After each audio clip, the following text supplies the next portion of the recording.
پیارے بچوں، آج میں آپ کو سنانے جا رہی ہوں دو بھائیوں کی کہانی۔ ایک کا نام تھا حماد اور دوسرے کا نام تھا محسن۔ حماد بہت کمزور تھا جبکہ محسن اس کے مقابلے میں بہت موٹا تھا۔ ان دونوں کی آپس میں ذرا نہ بنتی، ہر وقت لڑتے جھگڑتے رہتے۔ ان کی اس عادت سے ان کے والدین بہت پریشان تھے۔ وہ اکثر ان کو سمجھاتے رہتے مگر انہوں نے ایک نہ سنی۔ ایک دن آفس سے گھر آتے ہوئے ان کے بابا کو ایک آئیڈیا آیا۔ انہیں اپنے بچپن کی ایک کہانی یاد آ گئی جو انہوں نے 5ویں کلاس میں پڑھی تھی۔ انہوں نے 2 لکڑیاں لی اور انہیں گھر لے گئے۔ گھر جا کر انہوں نے حماد اور محسن کو اپنے پاس بلایا اور کہنے لگے، میری بات غور سے سنو۔ یہ 2 لکڑیاں ایسی ہیں جیسے حماد اور محسن۔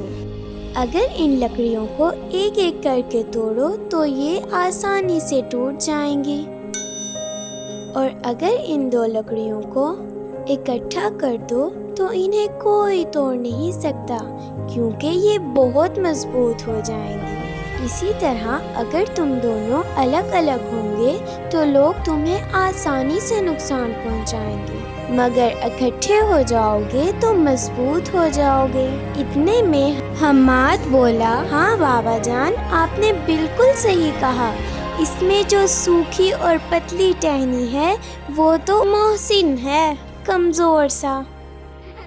محسن سن کر لال پیلا ہو گیا اور فٹ سے بولا، اس میں جو موٹی ٹہنی ہے وہ تم ہو، موٹے درخت۔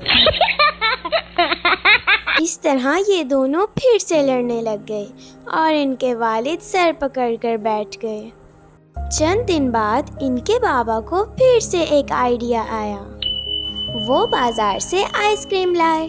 پھر سے حماد اور محسن کو اپنے پاس بلایا اور کہا، دیکھو یہ آئس کریم اگر فریج میں رہے گی تو ٹھنڈی اور مضبوط رہے گی، اور اگر اسے فریج سے باہر رکھ دیا جائے تو یہ اپنی اصلیت کھو دے گی اور میلٹ ہو جائے گی۔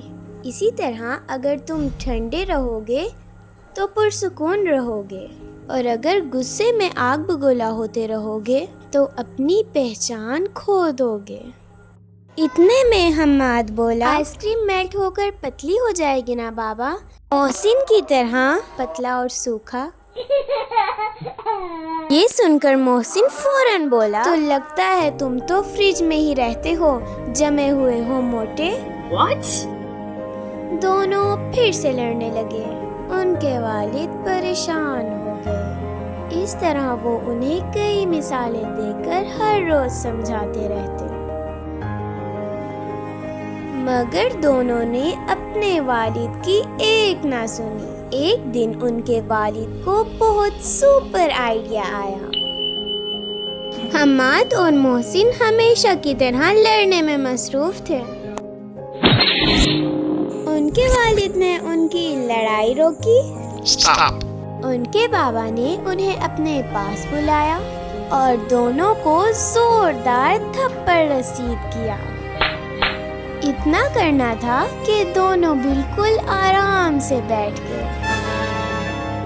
ارے واہ، یہ تو کمال کا آئیڈیا تھا۔ اس کے بعد ان کے والد کو سمجھ آ گئی کہ لاتوں کے بھوت باتوں سے نہیں مانتے۔ دیکھا بچوں، اگر پیار سے نہیں سمجھو گے تو والدین کو یہ کرنا پڑے گا نا۔